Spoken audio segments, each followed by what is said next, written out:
അമൃത് Veni hair elixir presents daily news സായാഹ്ന വാർത്തകൾ powered by Pulimoottil silks KSFE. എന്താ ഒരു മൂഡ് ഓഫ്? ഇപ്പൊ മുടി വല്ലാതെ കൊഴിയുന്നുണ്ട്, അതാ തോന്നുന്നു. ഈസ്ട്രജന്റെയും വൈറ്റമിൻ ഡിയുടെയും കുറവാണ് മിക്ക സ്ത്രീകളുടെയും മുടി കൊഴിച്ചിലിന്റെ പ്രധാന കാരണം. അമൃത് Veni hair elixir for women സ്ത്രീകളുടെ മുടിയുടെ വളർച്ചയ്ക്കും ശക്തിക്കും അത്യാവശ്യമായ herbal ഈസ്ട്രജനാലും vitamin ഡിയാലും സമ്പുഷ്ടമാക്കിയതാണ് Amrit Veni hair elixir for women.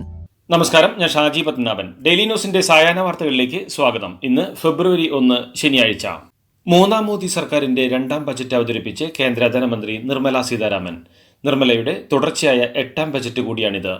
മധ്യവർഗത്തിന്റെ ശക്തി കൂട്ടുന്ന ബജറ്റാണിതെന്നും വികസിത ഭാരതത്തിലേക്കുള്ള യാത്രയെ ശാക്തീകരിക്കുന്ന, വളർച്ചയെ ത്വരിതപ്പെടുത്തുന്ന ബജറ്റാണിതെന്നും വികസനത്തിനാണ് മുൻതൂക്കമെന്നും സമ്പൂർണ്ണ ദാരിദ്ര്യ നിർമ്മാർജ്ജനമാണ് ലക്ഷ്യമെന്നും ബജറ്റ് അവതരണത്തിന് മുന്നോടിയായി ധനമന്ത്രി നിർമ്മല സീതാരാമൻ പറഞ്ഞു. ആദായ നികുതി പരിധി ഉയർത്തിയതാണ് ബജറ്റിലെ ഏറ്റവും ഞെട്ടിക്കുന്ന പ്രഖ്യാപനം. 12 ലക്ഷം രൂപ വരെ വാർഷിക വരുമാനമുള്ളവർക്ക് ആദായ നികുതി നൽകേണ്ടതില്ല. മധ്യവർഗ കേന്ദ്രീകൃതമായ പരിഷ്കാരത്തിലൂടെ സമീപകാലത്തെ ഏറ്റവും വലിയ നികുതി ഇളവാണ് ധനമന്ത്രി പ്രഖ്യാപിച്ചത്. ആദായ നികുതി സ്ലാബിലെ പുതിയ സ്കീമിലുള്ളവർക്ക് മാത്രമാണ് ഈ നികുതി ഇളവ് ബാധകമാവുക. ആദായ നികുതി നിയമം ലഘൂകരിച്ച് രാജ്യത്ത് പുതിയ ആദായ നികുതി ബിൽ കൊണ്ടുവരുമെന്ന് കേന്ദ്ര ധനമന്ത്രി നിർമ്മല സീതാരാമൻ. ബില്ല് അടുത്ത ആഴ്ച പാർലമെന്റിൽ അവതരിപ്പിക്കുമെന്ന് ധനമന്ത്രി ബജറ്റ് അവതരണത്തിൽ വ്യക്തമാക്കി. പുതിയ ബില്ല് നികുതി വ്യവസ്ഥയിലെ മാറ്റം വ്യക്തമാക്കും. നികുതിദായകരുടെ സൗകര്യം പരിഗണിച്ച് നടപടികൾ ലഘൂകരിക്കും. നികുതി പരിഷ്കാരം വികസിത ഇന്ത്യയുടെ ലക്ഷ്യമാണെന്നും നിർമ്മല സീതാരാമൻ വ്യക്തമാക്കി. AI വിദ്യാഭ്യാസത്തിനായി പുതിയ കേന്ദ്രം സ്ഥാപിക്കുമെന്നും ഇതിനായി 500 കോടി രൂപ വകയിരുത്തുമെന്നും പ്രഖ്യാപനത്തിലുണ്ട്. മെഡിക്കൽ കോളേജുകളിൽ 10,000 സീറ്റുകൾ കൂട്ടി. 2014 ശേഷം തുടങ്ങിയ 5 IITകൾക്ക് അധിക ഫണ്ട് വകയിരുത്തി. അടുത്ത വർഷത്തേക്ക് IIT, IISc ഗവേഷണത്തിനായി 10,000 PM research scholarship നൽകും. സ്റ്റാർട്ടപ്പിൽ 27 മേഖലകൾ കൂട്ടിയെന്നും ബജറ്റിൽ പ്രഖ്യാപിച്ചു. മൊബൈൽ ഫോൺ ബാറ്ററികളുടെ വില കുറയും. ലിഥിയം ബാറ്ററികളുടെ കസ്റ്റംസ് ഡ്യൂട്ടി ഒഴിവാക്കിയെന്നും ധനമന്ത്രി പ്രഖ്യാപിച്ചു. ഇതുകൂടാതെ 36 ജീവൻ രക്ഷാ മരുന്നുകളെ കസ്റ്റംസ് ഡ്യൂട്ടിയിൽ നിന്ന് ഒഴിവാക്കി. 6 മരുന്നുകളുടെ കസ്റ്റംസ് ഡ്യൂട്ടിയിലും ഇളവ് വരുത്തിയിട്ടുണ്ട്.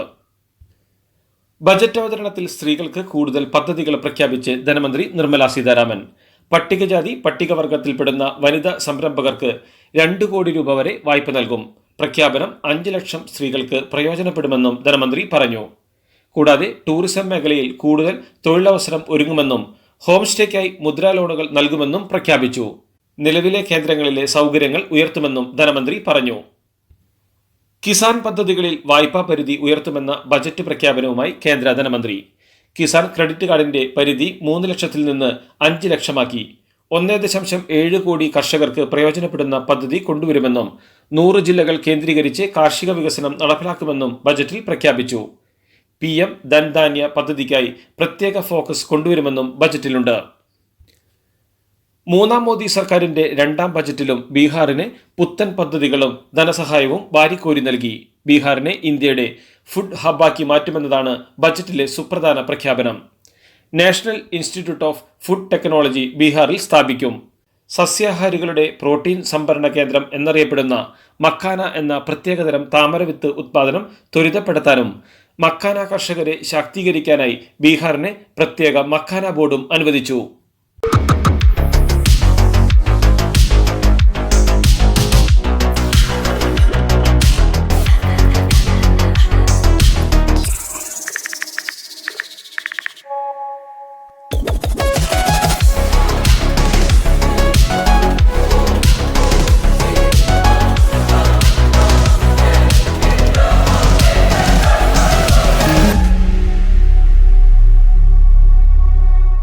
മൂന്നാം മോദി സർക്കാരിന്റെ രണ്ടാം ബജറ്റ് അവതരണത്തിന് മുന്നോടിയായി സ്പീക്കർ സഭയിലെത്തിയതിന് പിന്നാലെ കുംഭമേളയിലെ മരണവുമായി ബന്ധപ്പെട്ട് പ്രതിപക്ഷം ബഹളം തുടങ്ങി.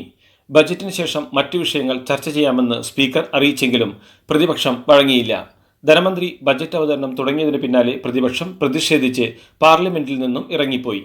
അല്പസമയത്തിനുള്ളിൽ തിരികെ എത്തിയ പ്രതിപക്ഷം ഇറങ്ങിപ്പോക്ക് പ്രതീകാത്മകമായ പ്രതിഷേധമായിരുന്നുവെന്നും ബജറ്റ് അവതരണത്തോട് സഹകരിക്കുമെന്നും അറിയിച്ചു. കേന്ദ്ര ബജറ്റ് തയ്യാറാക്കാനുള്ള മാസങ്ങൾ നീണ്ട പ്രക്രിയയിൽ ധനമന്ത്രി നിർമ്മല സീതാരാമനൊപ്പം പങ്കാളികളായത് രാജ്യത്തെ തന്നെ പ്രമുഖരായ സാമ്പത്തിക വിദഗ്ധർ. മുഖ്യ സാമ്പത്തിക ഉപദേഷ്ടാവ് V Ananthanageswaran, expenditure secretary Manoj Govil, സാമ്പത്തികകാര്യ സെക്രട്ടറി അജയ് സേത്, ധനകാര്യ revenue secretary Tuhin Kanta Pandey, DMPAM secretary Arunish Chawla, financial services secretary M Nagaraju എന്നിവരാണ് ആ വിദഗ്ധർ. കേന്ദ്ര ബജറ്റിൽ കേരളത്തിന് ന്യായമായ പരിഗണന പോലും കിട്ടിയില്ലെന്ന് ധനമന്ത്രി KN ബാലഗോപാൽ.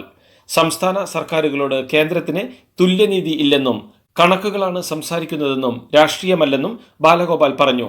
വയനാടിന് പാക്കേജൊന്നും പറഞ്ഞില്ലെന്നും വിഴിഞ്ഞത്തിനു വേണ്ടി ഒരു വകയിരുത്തലുമില്ലെന്നും ബാലഗോപാൽ കുറ്റപ്പെടുത്തി. സംസ്ഥാനങ്ങൾക്കുള്ള വിഹിതത്തിൽ കേരളത്തിന് കഴിഞ്ഞ തവണ കിട്ടേണ്ടത് 73,000 കോടിയാണെന്നും പക്ഷേ കിട്ടിയത് 33,000 കോടി മാത്രമാണെന്നും ബാലഗോപാൽ വ്യക്തമാക്കി. കേരളത്തിൽ നിന്നൊരു ലോക്സഭാ അംഗമുണ്ടായിട്ട് പോലും ബഡ്ജറ്റിൽ കേരളത്തിന് അർഹിക്കുന്ന പരിഗണന ലഭിച്ചില്ലെന്ന് കോൺഗ്രസ് നേതാവ് K മുരളീധരൻ കുറ്റപ്പെടുത്തി. കേരളത്തിന്റെ ആവശ്യങ്ങളെ ഒന്നും കണക്കാക്കാത്ത ബഡ്ജറ്റാണിതെന്നും ബീഹാറിന് വാരിക്കോരി പദ്ധതികൾ കൊടുക്കുന്നുവെന്നും തെരഞ്ഞെടുപ്പ് മുന്നിൽ കണ്ടുള്ള ബഡ്ജറ്റാണിതെന്നും മുണ്ടക്കൈ ചൂരൽമല ദുരിതബാധിതർക്കായി ഒരു പദ്ധതി പോലുമില്ലെന്നും അദ്ദേഹം കുറ്റപ്പെടുത്തി. മൂന്നാം മോദി സർക്കാരിന്റെ രണ്ടാം ബജറ്റ് അവതരണം ധനമന്ത്രി നിർമ്മല സീതാരാമൻ തുടരവെ ഇന്ത്യൻ ഓഹരി വിപണിയിൽ തകർച്ച. ബജറ്റ് അവതരണത്തിന്റെ തുടക്കത്തിൽ കുതിച്ചുയർന്ന ഓഹരി വിപണി ബജറ്റ് അവതരണം 1 മണിക്കൂർ പിന്നിട്ടപ്പോഴാണ് പൊടുന്നനെ കൂപ്പുകുത്തിയത്. സമസ്തയിലെ വിഭാഗീയതയിൽ പരോക്ഷ വിമർശനവുമായി മുസ്ലിം ലീഗ് സംസ്ഥാന അധ്യക്ഷൻ സാദിഖ് അലി ശിഹാബ് തങ്ങൾ. വഫിയ വിഷയത്തിൽ തീരുമാനമെടുക്കാൻ ഉത്തരവാദിത്തപ്പെട്ട സമിതി ഉണ്ടെന്ന് സാദിഖ് അലി തങ്ങൾ വ്യക്തമാക്കി. പ്രഭാഷണ വേദികൾ നല്ല കാര്യങ്ങൾ പറയാൻ വേണ്ടി ഉപയോഗിക്കണമെന്നും തെറ്റിദ്ധരിപ്പിക്കാൻ വേണ്ടി ഉപയോഗിക്കരുതെന്നും പ്രവർത്തകർക്കും നേതാക്കൾക്കും അനുസരണ വേണമെന്നും സാദിഖ് അലി തങ്ങൾ പറഞ്ഞു. വിഷയത്തിൽ സമസ്തയിലെ ലീഗ് വിരുദ്ധ ചേരി പ്രചാരണം ശക്തമാക്കിയ പശ്ചാത്തലത്തിലാണ് സാദിഖ് അലി തങ്ങളുടെ പ്രതികരണം.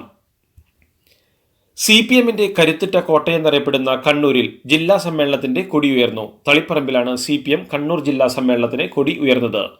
സ്വന്തം ജില്ലയിലെ സമ്മേളനത്തിൽ മുഖ്യമന്ത്രി പിണറായി വിജയനും സംസ്ഥാന സെക്രട്ടറി MV ഗോവിന്ദനും 3 ദിവസവും പങ്കെടുക്കുന്നുണ്ട്. പ്രതിനിധി സമ്മേളനം പോളിറ്റ് ബ്യൂറോ അംഗം കൂടിയായ മുഖ്യമന്ത്രി പിണറായി വിജയനാണ് ഉദ്ഘാടനം ചെയ്യുക. കൂത്താട്ടുകുളം നഗരസഭയിലെ വനിതാ കൗൺസിലർ കലാരാജുവിനെ തട്ടിക്കൊണ്ടുപോയ സംഭവത്തിൽ പോലീസുകാർക്കെതിരെ നടപടിക്ക് ശുപാർശ ചെയ്ത റിപ്പോർട്ട് SP DIGക്ക് കൈമാറി. തട്ടിക്കൊണ്ടുപോകൽ, ദേഹോപദ്രവമേൽപ്പിക്കൽ, അന്യായമായി തടഞ്ഞുവെക്കൽ, നിയമവിരുദ്ധമായി കൂട്ടം ചേരൽ തുടങ്ങി ഗുരുതര വകുപ്പുകൾ ചുമത്തിയാണ് കൂത്താട്ടുകുളം പോലീസ് കേസെടുത്തത്.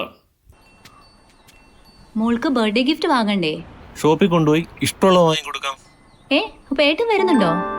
ഗിഫ്റ്റ് കാർഡ് വരും. അതെ, ഓരോ ചിട്ടിയിലും ഒരാൾക്ക് 5000 രൂപയുടെ ഗിഫ്റ്റ് കാർഡ് സമ്മാനം. മെഗാ സമ്മാനമാണെങ്കിലോ പുതുപുത്തൻ ബെൻസ് കാർ. രണ്ടാം സമ്മാനം ഇന്നോവ ക്രിസ്റ്റ, അതും 17 ഇത്തവണ സമ്മാനങ്ങളുടെ നക്ഷത്രത്തിലക്കവുമായി KSFE ഗാലക്സി ചിട്ടികൾ. വയനാട്ടിൽ ഇതര സംസ്ഥാന തൊഴിലാളിയെ കൊന്ന് ബാഗിലാക്കിയ സംഭവത്തിൽ UP സ്വദേശി മുഹമ്മദ് ആരിഫ് കുറ്റം സമ്മതിച്ചു. ഭാര്യയുമായി മുഖീബിന് ഉണ്ടായിരുന്ന ബന്ധമാണ് കൊലയ്ക്ക് കാരണമെന്ന് പ്രതി പോലീസിനോട് പറഞ്ഞു. സംഭവത്തിൽ പ്രതിയുമായുള്ള തെളിവെടുപ്പ് ഇന്ന് നടക്കും. വലിയ വാഹനങ്ങൾ ഓടിക്കുന്നവർക്കുള്ള അതേ അവകാശങ്ങൾ സ്കൂട്ടർ ഓടിക്കുന്നവർക്കുമുണ്ടെന്ന് ഹൈക്കോടതി. ചട്ടവിരുദ്ധമായി ലൈറ്റുകൾ സ്ഥാപിക്കുന്ന ഹെവി വാഹനങ്ങൾക്ക് മുന്നിൽ രാത്രികാലങ്ങളിൽ അകപ്പെടുന്ന ചെറുവാഹനങ്ങൾ കാനകളിലും മറ്റും വീണ് അപകടമുണ്ടാകുന്നത് കൂടി വരികയാണെന്നും justice Anil K Narendran, justice S Muralikrishna എന്നിവരുൾപ്പെട്ട ഡിവിഷൻ ബെഞ്ച് അഭിപ്രായപ്പെട്ടു. ബാലരാമപുരത്തെ 2 വയസ്സുകാരി ദേവേന്ദുവിന്റെ കൊലപാതകത്തിൽ തനിക്ക് പങ്കില്ലെന്ന് ജ്യോത്സ്യൻ ദേവിദാസൻ.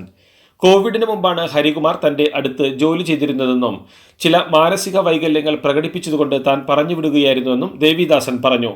ഹരികുമാറിന്റെ ശമ്പളം വാങ്ങാൻ വന്നിരുന്നത് അമ്മയും സഹോദരിയുമാണെന്നും അങ്ങനെയാണ് കുടുംബത്തെ പരിചയമെന്നും അവരിൽ നിന്ന് പണം വാങ്ങിയിട്ടില്ലെന്നും ദേവിദാസൻ വ്യക്തമാക്കി.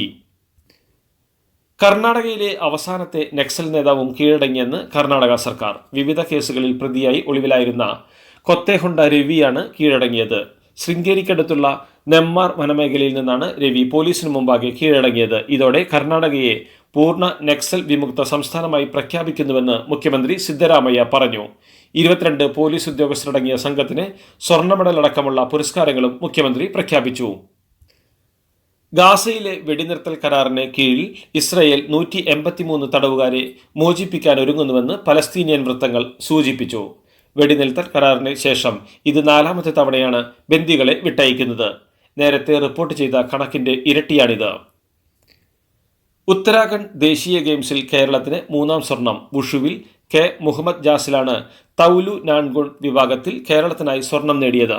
ദേശീയ ഗെയിംസിൽ വുഷുവിൽ ആദ്യമായാണ് കേരളം സ്വർണം നേടുന്നത്. ഇതോടെ 3 സ്വർണവും 1 വെള്ളിയും 3 വെങ്കലവുമായി ഈ ദേശീയ ഗെയിംസിലെ കേരളത്തിന്റെ ആകെ മെഡൽ നേട്ടം 7ആയി.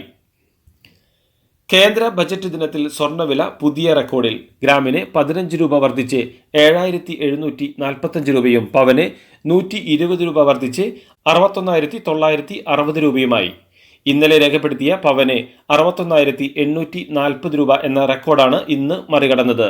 കഴിഞ്ഞ 4 ദിവസത്തിനിടെ പവൻ വിലയിൽ 1,880 രൂപയുടെ വർധനവുണ്ടായി.